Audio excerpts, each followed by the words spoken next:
Joel 2, de 12 a 13, diz assim a palavra do Senhor: mas agora, diz o Senhor, convertei-vos a mim de todo o coração, com jejuns, com choro, com pranto, rasgai o coração e não as vestes, convertei-vos ao Senhor vosso Deus, pois Ele é misericordioso e compassivo, tardio em irar-se, grande em amor, e arrepende-se da desgraça que enviaria. Esse é o texto de um profeta que viveu muito tempo antes de Jesus, o profeta Joel, chamando a gente, chamando você, chamando a mim, chamando a nós, para nós nos convertermos de todo o nosso coração, para rasgarmos o coração e não as vestes. Para aqueles que estão familiarizados um pouco com a Bíblia, sabem que havia um costume, rasgar as vestes era um símbolo de quebrantamento, um sinal externo de quebrantamento, de choro, de tristeza. O que Joel está dizendo é que não é o externo o que importa, mas principalmente o coração. Não adianta a gente dobrar o joelho se o nosso coração não está quebrantado. Não adianta a gente dizer palavras de confissão se realmente aqui dentro a gente não está arrependido. E é isso que Ele está chamando a gente para fazer. Ele é misericordioso, Deus, compassivo, grande em amor. Então é esse momento de você fechar os seus olhos, buscar esse Deus grandioso em amor, rasgar o seu coração, a sua vida, os seus problemas, os seus pecados, tudo diante do Senhor. Vamos fazer isso. Feche seus olhos e ore silenciosamente. Vamos conversar com Deus.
Pai, que o nosso coração esteja rasgado na Tua presença hoje, sempre e todos os dias, para que a nossa vida seja uma vida quebrantada diante dos Teus olhos, ó Pai, seja uma vida de santidade, seja uma vida, Senhor, onde buscamos, ó Deus, em tudo que nós fizermos, ó Deus, glorificar o Teu nome. Se Deus, se temos errado, Senhor, nos nossos relacionamentos, no nosso casamento, Pai, nas nossas amizades, na nossa relação um com o outro, Pai, quebranta o nosso coração, abre os nossos olhos, ó Deus, para a gente perceber, ó Deus, o Deus onde o Senhor está nos incomodando e onde, Senhor, as coisas precisam ser mudadas, Senhor, na nossa vida, Pai. Por favor, em nome de Jesus, nós te pedimos isso. Não permita, Deus, que permaneçamos, ó Deus, cegos, ó Deus, incapazes de ver o nosso pecado, mas que pela ação do Espírito Santo, Pai, o Senhor nos revele, nos mostre e haja quebrantamento na nossa vida, Pai, para que sejamos pessoas diferentes, transformadas, ó Deus, por Jesus, mudadas à semelhança dEle, Senhor.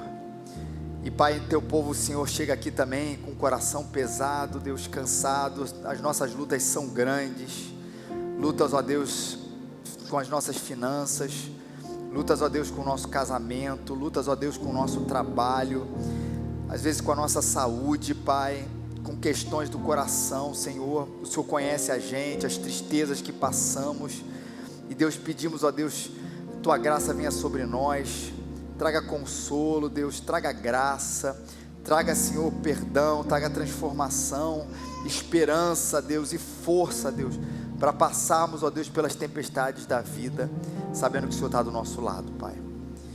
Deus, a gente precisa, Senhor, cada vez mais do Senhor, Pai. Sabemos que o Senhor está com a gente, mas nem sempre percebemos. Por isso também abre os nossos olhos para ver o Senhor. Desperta o nosso coração para que a gente tenha essa fé de saber que o Senhor está presente com a gente todos os dias, ó Deus, da nossa vida. E se Deus, se é algo que a gente precisa de maneira muito particular, especial e sobrenatural, vem sobre nós, ó Deus. Responde às nossas orações e traz o bálsamo, o conforto que a gente precisa. Traz a resposta, Deus, que a gente precisa, Senhor. Traz, ó Deus, a confirmação que a gente precisa, Senhor. Porque nós dependemos do Senhor e o nosso socorro está no nome do Senhor, o Criador dos céus e da terra, Senhor. Fala com a gente, Senhor, agora também. Vamos ouvir a Tua voz, ó Deus, que ela ressoe dentro de nós e nos transforme, nos capacite, nos mude e nos salve, em nome de Jesus. Amém, Senhor. Amém. Vamos abrir a Bíblia, queridos, Romanos capítulo 1, versículos 16 a 17. Esse texto de hoje, na verdade, esse sermão de hoje encerra essa nossa grande série que a gente tem falado aqui sobre a vida da igreja, né? Sobre a igreja, a gente tem falado aqui desde o ano passado. Hoje a gente encerra hoje com esse assunto que já eu anuncio para você, mas o texto que hoje a gente vai ler e o Senhor há de falar com o nosso coração, o texto de Romanos 1, 16 a 17, quando assim diz a palavra do Senhor: porque eu não me vergonho do Evangelho, pois é o poder de Deus para a salvação de todo aquele que crê, primeiro do judeu e também do grego. Pois a justiça de Deus se revela no Evangelho, de fé em fé, como está escrito: o justo viverá pela fé. Esse hoje para mim é um daqueles sermões que, em muitas vezes, ou em muitas ocasiões da nossa vida, a gente acha assim, cara, que talvez isso não tenha muito conexão com o nosso cotidiano, com o nosso dia a dia. Você pode ser sincero, às vezes a gente, ao ouvir o tema, ou a gente ouvir ali o texto mesmo, a gente fala assim, rapaz, não é bem isso que eu preciso. Mas fazer uma analogia aqui para você, para falar da importância dele. Imagina que você vai em um consultório médico, e o médico olha para você com um semblante bem sério, e ele diz: olha, fulano, coloque seu nome aí, o seu coração parou de bater.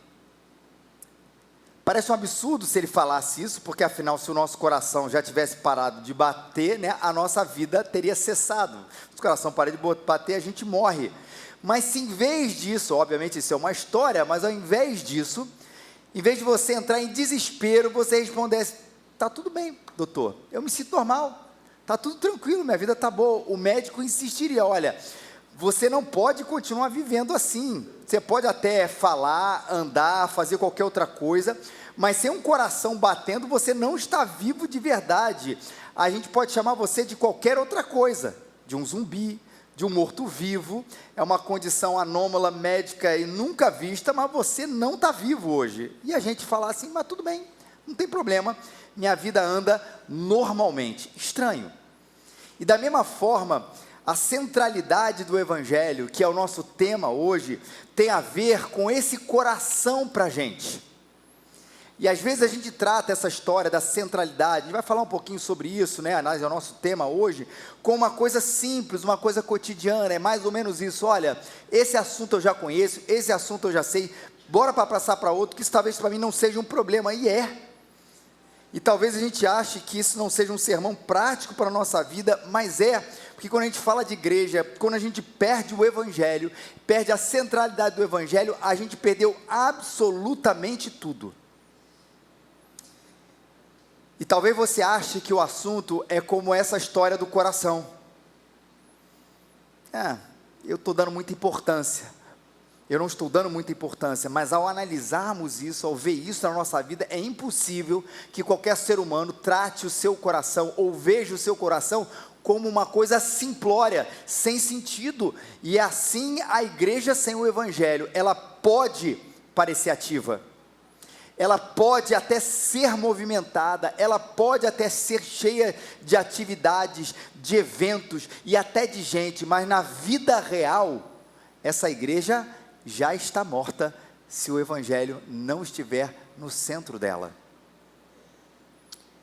E a pergunta que fica para a gente hoje é: de fato, o Evangelho está no centro de tudo que a gente faz? O Evangelho está no centro dessa igreja, dessa nossa comunidade, do nosso próprio coração? E obviamente que a primeira pergunta é: o que é esse evangelho? O evangelho, primeiro a palavra, a tradução, já falamos isso aqui várias vezes, e por vezes esse sermão pode parecer repetitivo para você, mas eu quero enfatizar a importância dele para nós. É que ela não é apenas uma boa notícia, entre outras, a palavra evangelho, e é isso, boa notícia, mas não é apenas uma boa notícia, ela é a boa notícia definitiva sobre a obra redentora de Jesus Cristo entre nós. O que isso significa? Que a grande história bíblica, ela não é a história de um povo maltratado que começou a ser vitorioso. A história bíblica não é a história apenas de sucessões de reis, não é a história apenas de perseguições, tudo isso está aí presente, mas é uma grande história presente desde o primeiro livro da Bíblia até o último livro da Bíblia. Em cada história está presente uma realidade. Deus criou todas as coisas, o ser humano pecou, e por causa desse pecado, há uma separação entre esse homem e esse Deus santo e maravilhoso.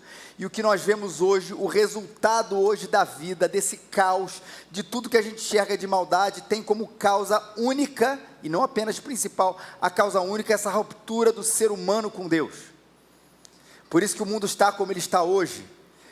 Mas a boa notícia, o evangelho, é que Deus viu essa situação e trouxe compaixão, misericórdia e perdão para a nossa vida através da pessoa de Jesus Cristo, seu único Filho. Ou seja, a má notícia é: o mundo é assim, esse é o nosso mundo, é assim que a gente vive. Conversando com essa semana com um grupo de pastores amigos, a gente se reúne ocasionalmente, a gente estava falando sobre a nossa situação política, econômica no Brasil e no mundo. Aí vem aquela pergunta assim: e a gente esperava outra coisa? Aí você deve estar pensando assim: é do atual governo? Não, é da humanidade, não é desse ou daquele governo. Essa é a história da humanidade.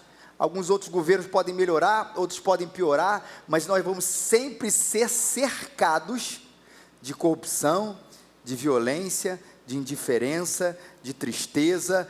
Tudo isso vai acompanhar a humanidade. Essa é a nossa expectativa a respeito dessa vida, mas a nossa esperança é que Deus olhou para essa situação e não disse apenas: vai permanecer assim, se acomode. Não, Ele mandou o seu Filho Jesus para perdoar a gente, porque afinal nós somos os causadores dessa maldade, a humanidade, eu e você, e essa separação entre nós e o nosso Deus, pelo caso do nosso pecado, ela é acabada quando nós entendemos que Cristo Jesus morreu na cruz para transformar o nosso coração, mudar a nossa vida, perdoar o nosso pecado, e um dia Ele há de transformar todas as coisas quando Ele voltar. A boa notícia é essa: esse homem pecador, esse homem que, separado de Deus, ele pode ter em Jesus Cristo a sua reconexão com o seu Criador, por causa da cruz, por seu sacrifício ali na cruz do Calvário. Essa é a boa notícia. E esse aspecto, essa notícia, não pode ser substituída por nenhum outro aspecto da vida cristã como causa primeira. O evangelho, essa boa notícia, Jesus Cristo, é a razão pela qual nós fazemos todas as coisas na igreja. Por isso que a gente diz que o evangelho é o centro de tudo que a igreja faz. A igreja pode fazer comunhão, e é muito bom a gente ter comunhão, relacionamento, mas não é o centro da igreja. A gente pode fazer ação social, e devemos fazer, e cada vez mais vamos investir nisso, só que isso não é o centro da igreja. A igreja pode estruturar maravilhosos processos, até conversamos sobre isso num dos sermões aqui, só que a organização da igreja não é o centro da igreja. Vir à igreja, o hábito de vir aqui, de frequentar, não é o centro. O centro é o evangelho. Quando a igreja perde o foco no evangelho, ela pode manter a sua estrutura, ela pode manter a sua alta frequência, ela pode manter a sua organização, mas no sentido bíblico, ela deixou de ser igreja. Por isso que a gente encara isso com tanto zelo, onde nós podemos até discutir certos aspectos que são discutíveis dentro da igreja. Costuma dizer aqui a visão sobre como a igreja precisa ser organizada. As assembleias de Deus, as igrejas batistas, as igrejas presbiterianas, por exemplo, divergem nisso, e nenhum problema nisso. Na estrutura, se tem um pastor, se tem vários pastores, se é a congregacional, ou seja, a igreja vota tudo, a igreja vota algumas coisas, há detalhes na nossa estrutura, na organização que a gente conversa, diverge com todo amor e carinho. A maneira como a gente encara a volta de Jesus, o fato é Jesus voltará, mas a cronologia disso, alguns fatos sobre isso, a gente diverge e há espaço nessa santa diversidade dentro do povo de Deus. Agora, não há espaço para nós tirarmos o evangelho, uma vírgula dele, seja uma igreja Assembleia de Deus, uma presbiteriana, uma batista, uma luterana, uma comunidade, uma metodista, o que for, se deixou o evangelho, deixa de ser igreja. Por isso que eu gosto muito, quando eu falo desse texto, eu sempre lembro dessa mensagem. Quando Lutero, uma das suas 95 teses, diz: o evangelho é o verdadeiro tesouro da igreja. Se perdemos isso, nós perdemos absolutamente tudo. A igreja existe em torno de Jesus Cristo, da sua obra redentora naquela cruz. Substituir o evangelho por qualquer outra coisa leva a gente para esse desvio extremamente perigoso e danoso, como aconteceu e continua acontecendo em outros movimentos dentro da igreja, que às vezes levam ele para um lado extremamente social, ou um lado extremamente moral, apenas moral, ou qualquer outra coisa, mas se desvia o foco do que ela verdadeiramente é. O pastor Ricardo Agreste tem uma frase que eu acho ela sensacional, que mostra coisas boas, mas que sem o evangelho se tornam coisas ruins. Se tem música, ele diz, se tem música e não tem evangelho, é show e não igreja. Se tem ação social e não tem evangelho, é ONG, não igreja. Se tem um ambiente agradável e não tem evangelho, é clube, não é igreja. Eu vou repetir, se tem música e não tem evangelho, é show, não igreja. Se tem ação social e não tem evangelho, é ONG, não é igreja. Se tem um ambiente agradável e não tem evangelho, é clube e não igreja. E é isso que a gente não pode em nenhum momento relativizar, e é isso que aqui que a gente não pode se tornar ou uma ONG, ou um show, ou um lugar onde você tem um ambiente extremamente agradável, onde as pessoas se conhecem, se conectam e gostam de estar juntos, mas se o evangelho não está no centro, a gente se tornou uma outra coisa. E o evangelho, ele tem as suas consequências. O evangelho é como uma bomba, que transforma tudo, absolutamente tudo ao seu redor. E eu quero que você imagine isso. Um campo, com talvez algumas construções antigas, que talvez você tenha herdado, imagine isso, você herdou um campo, cheio de construções antigas, e não vale a pena reformar. A única coisa que você tem que fazer é destruir que tem tudo ali, e você coloca ali essas bombas, esses detonadores, e aí coloca tudo no lugar certo, da maneira certa, tudo calculado pelos melhores engenheiros possíveis, e de repente você aciona e nada acontece. Você vai dizer o quê? Tem uma coisa errada, porque a bomba foi feita para explodir. Esse campo deveria estar absolutamente devastado, essas construções deveriam estar no chão, porque essa bomba aqui, ela aconteceu, ela foi detonada, ela explodiu, mas se nada aconteceu, alguma coisa errada está ali, e exatamente isso a respeito do evangelho. O evangelho, quando ele é pregado, mas ele não gera transformação na vida da igreja, no coração de cada um de nós, alguma coisa está errada. Talvez a gente tenha entendido outra coisa a respeito da igreja. Vou pegar a fala do pastor Ricardo Agreste. Talvez a gente tenha entendido que a igreja é um lugar muito legal, e é mesmo. Mas se a gente não entendeu o evangelho, a gente não entendeu o propósito dessa igreja. Talvez a gente tenha amado essa música aqui, e a música aqui é maravilhosa, mas talvez a gente tenha entendido outra coisa, que no evangelho, a ação social, ou qualquer outra coisa, se a gente se apaixonou por essas coisas periféricas, e não pelo evangelho em primeiro lugar, talvez a gente não tenha conhecido de fato quem é Jesus Cristo. Quando falo que o evangelho é uma bomba, quando o evangelho é pregado, isso gera transformação. Isso não significa que toda vez que o evangelho é pregado, haverá uma multidão de gente convertida. Você vê que Jesus pregou, sempre é o melhor exemplo. Não é pega um seu pregador preferido, a sua igreja que você mais ama, mas pega o exemplo de Jesus. Jesus falou, pessoas rejeitaram a sua fala. Alguns se converteram e outros não. Mas o fato é que quando a pessoa entender o Evangelho, aí sim a gente pode dizer que há de fato, isso é garantido, há uma mudança real naqueles que creram nessa verdade. Não precisa ser uma multidão, pode ser uma pessoa, mas quem foi atingido por essa bomba, coisas foram destruídas e outras foram construídas no seu coração, mas alguma coisa foi transformada na vida dela.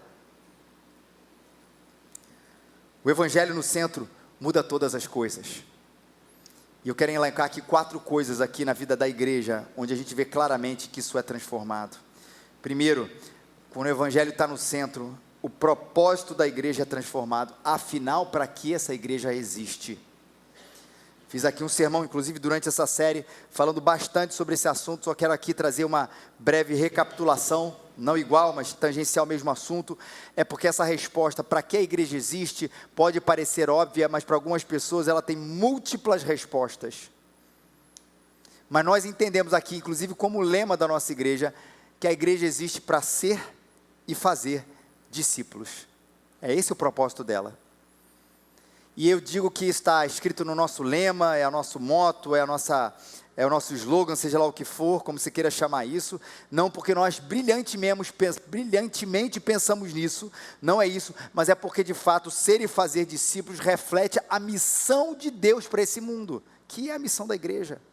Ser porque afinal eu e você fomos chamados para refletir Jesus, individualmente. Você foi chamado para refletir Jesus, você foi chamado para essa que a gente chama de presença fiel nesse mundo, em todas as áreas, refletir a glória de Deus e fazer porque todos, e não apenas alguns, fomos chamados para isso. A igreja existe para isso, para ser discípulo de Jesus e fazer novos discípulos de Jesus. É para isso que a Raízes existe, é para isso que você existe.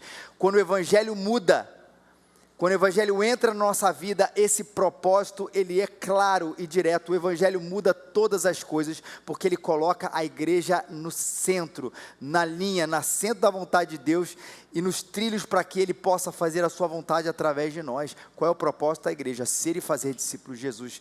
Quem falou isso foi o Senhor. Em segundo lugar, ele mexe com a ação da igreja, que é uma consequência direta do seu propósito. Ela mexe com propósito, ela mexe com ação, e a gente tem esse perigo muito grande da omissão e da passividade.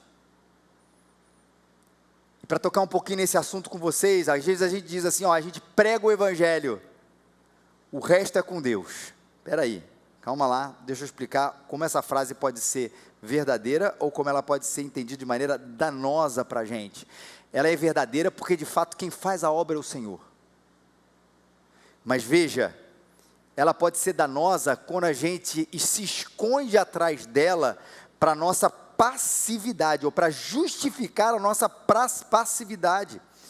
É quando a igreja se conforma com a ideia apenas de pregar o Evangelho, sem esperar transformação. Como aquela bomba que eu falei, a gente coloca ali, a gente colocou toda certinha, calculado, do jeito certo, na hora certa, mas não explodiu. Tá bom, a gente está satisfeito. Não, nós não estamos satisfeitos com isso. É bem verdade que a obra de fazer a obra no coração das pessoas pertence ao Senhor. Mas essa igreja continuará pregando aquilo que o Senhor pregou. E você vê o tempo inteiro o Senhor dizendo coisas para a gente fazer. Não é verdade? Quando ele chega, por exemplo, lá e conta a história do bom samaritano, a parábola do bom samaritano, que conta a história de um homem caído no chão, pessoas que passaram ali, não ajudaram ele, e até que um samaritano vai lá e ajuda aquele homem. E a resposta de Jesus para a pessoa a quem ele está contando essa história é: vai você e faz o mesmo.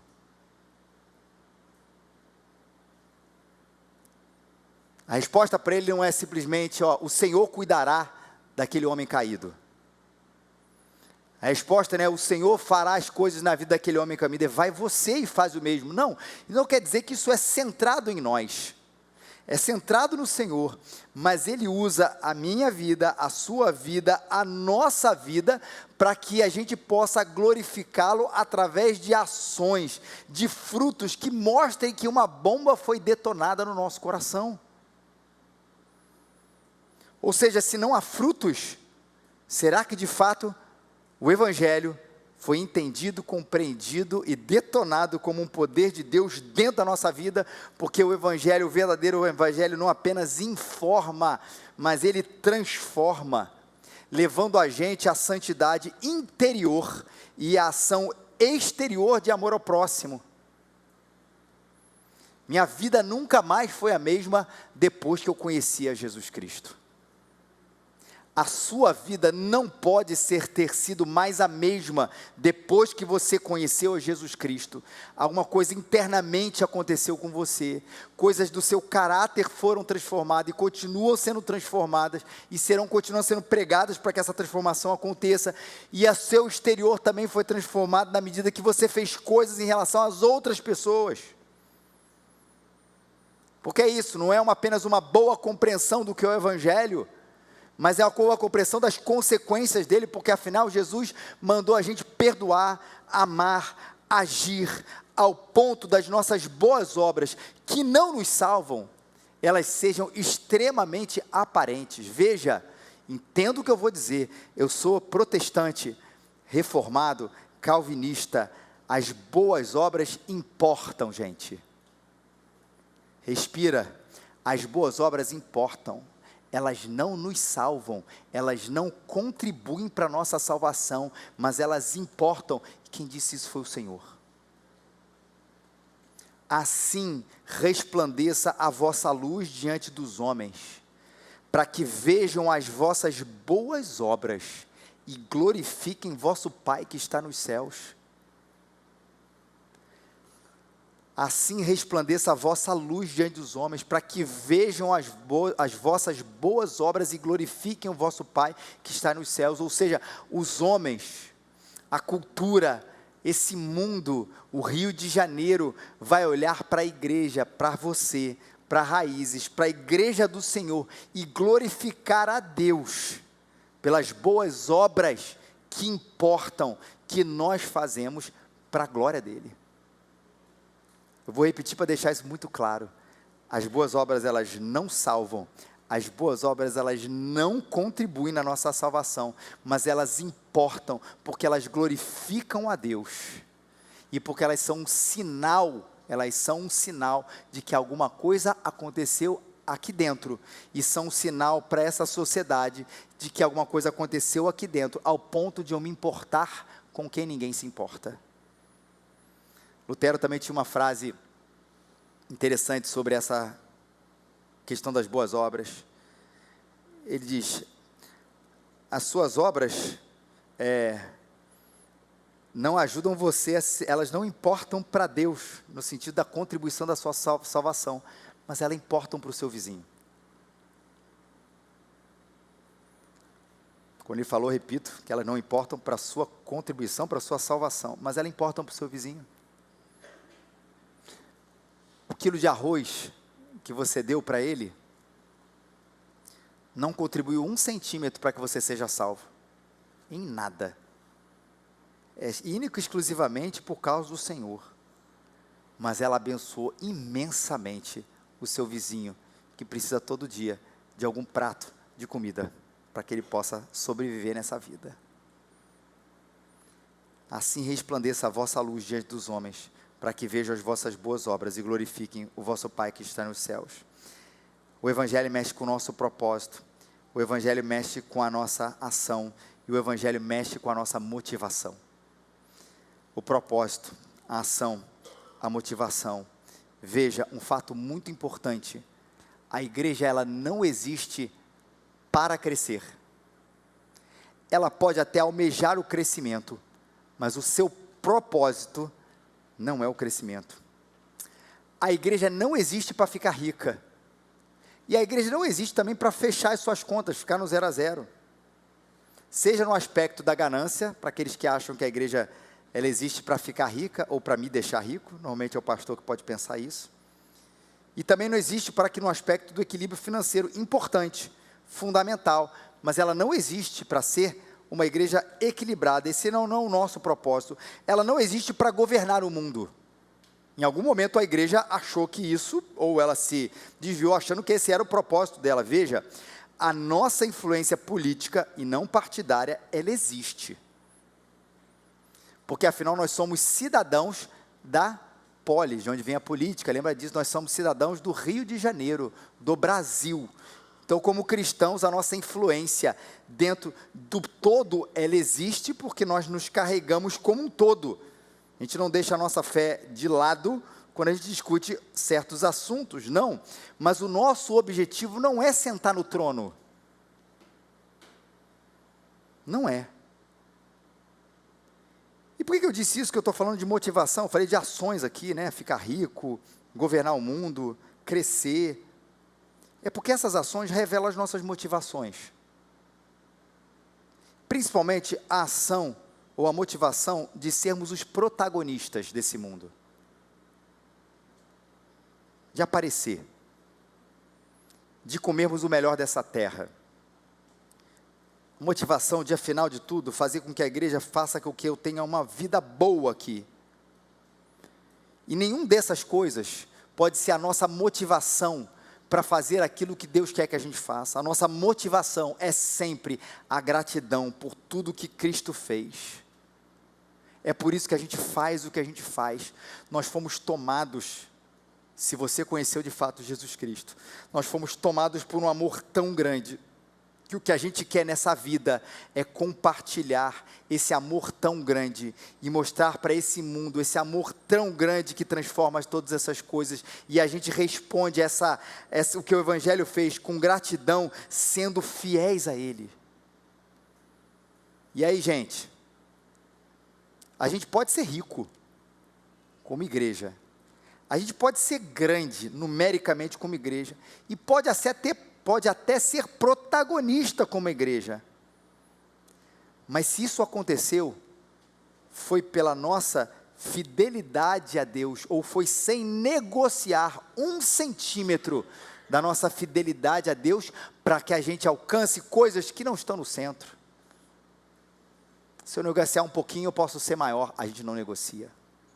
Se eu negociar um pouquinho, a gente pode ser mais protagonista, eu posso sentar melhor na mesa do rei, do prefeito, do governador, do presidente. A gente não negocia. Eu posso ser mais rico, posso ser o que for, a gente não negocia. Se essas coisas aconteceram, glória a Deus, e se elas não aconteceram, glória a Deus igualmente. O fato é que a gente quer ser encontrado fiel a Deus. A minha motivação é pela gratidão que Deus fez por mim, e a minha resposta é a fidelidade a esse Deus maravilhoso. O Evangelho, ele mexe com a nossa ação, com o nosso propósito, com a nossa ação, com a nossa motivação, e por último, o Evangelho mexe com a nossa confiança. Em tudo a igreja tem uma confiança no seu avanço. A gente lê o texto de Romanos 1, 16 a 17, que fala do Evangelho, e ela diz que o Evangelho é o poder de Deus.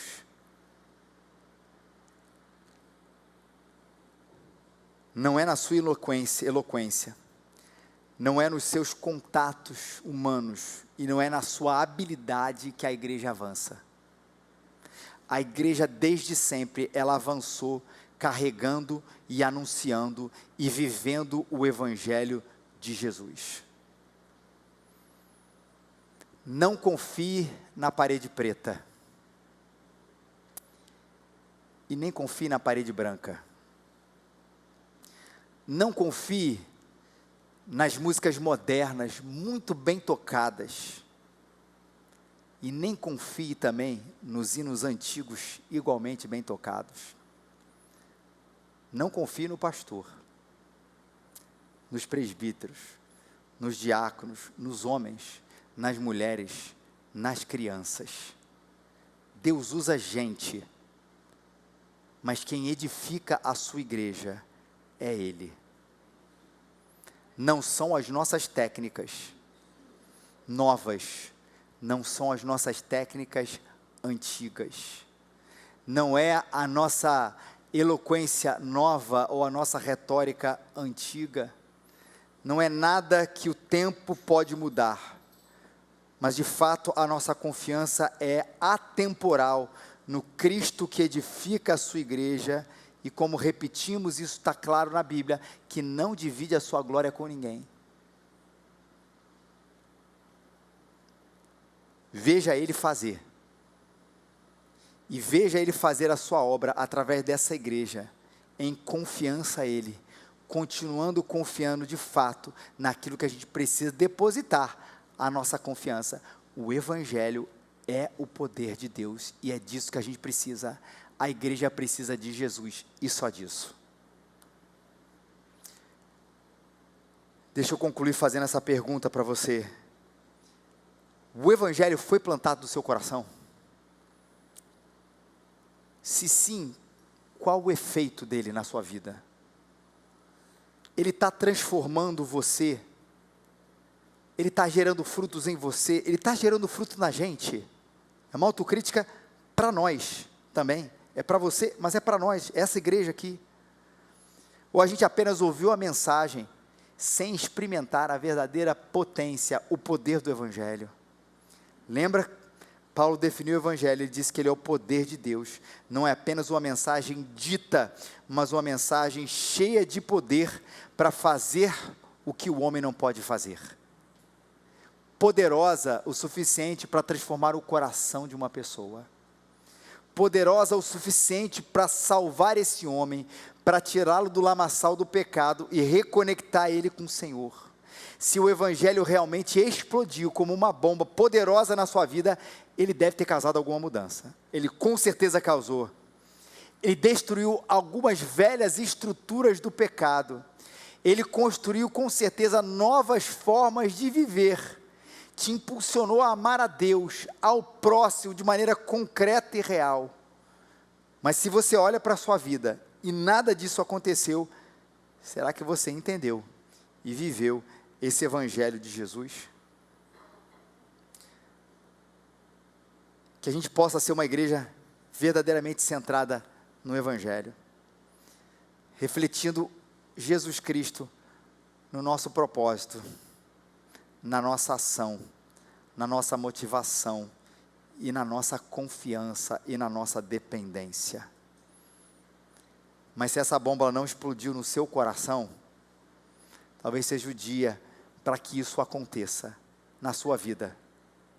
Quando a gente diz que essa igreja é centrada no Evangelho, é porque nós sabemos e reconhecemos que a pregação, a simples pregação, mas fiel do Evangelho, feita por um pecador como eu, como você, é capaz de mudar a sua vida. Essa igreja não tem poder nenhum, eu não tenho poder nenhum, mas o Evangelho é poderoso para isso. Se isso não mudou você hoje, se você não teve essa experiência de ter Jesus transformando o seu coração, a mensagem hoje é para que você se renda a Ele, e veja essa santa e maravilhosa explosão acontecendo dentro de você. E se você olhou para a sua vida e falou assim, não, isso já aconteceu comigo, mas eu quero te perguntar e questionar realmente, aconteceu mesmo? Ou talvez você seja um apaixonado por essa ou qualquer outra igreja. Apaixonado pela sua estrutura, pela sua organização, pelos seus relacionamentos, pelo bem-estar que isso traz aqui, pela coisa boa que é a convivência, o culto, o que for, a palavra. Se foi isso, saiba que você não se apaixonou pela coisa certa. Todas essas coisas são boas, mas elas são consequências da verdadeira paixão da gente, que é Jesus Cristo. Se isso não aconteceu com você, e você pode estar 30, 20, 40, 50 anos na igreja, o convite é que você descubra hoje, pela primeira vez, esse amor maravilhoso de Deus, que transforma todas as coisas, que se revelou em Jesus Cristo. Mas se hoje é a bomba que já explodiu, você reconhece os frutos, mas essa bomba parece que perdeu o poder, é um desafio para o seu quebrantamento, para que você volte às primeiras obras, volte a dobrar o seu joelho, volte para ver quem Jesus era, e ao dobrar o seu joelho, ao conversar com Jesus, fala, Senhor, reacende essa chama que está apagada dentro de mim, reacende esse amor que um dia aconteceu, mas parece que ficou há muito tempo atrás. meu amor foi para as outras coisas e não para o Senhor. Reacende em mim essa chama. Mas o que ninguém pode é ficar inerte, inconsequente ao ouvir a mensagem do Evangelho. O aceite e seja transformada por ela. Quebrante seu coração. Deixa Deus quebrantá-lo. Arrependa-se. Volte para Jesus. Ou conheça aquele que transforma todas as coisas e que é o centro de tudo o que essa igreja faz. Deus nos abençoe, gente.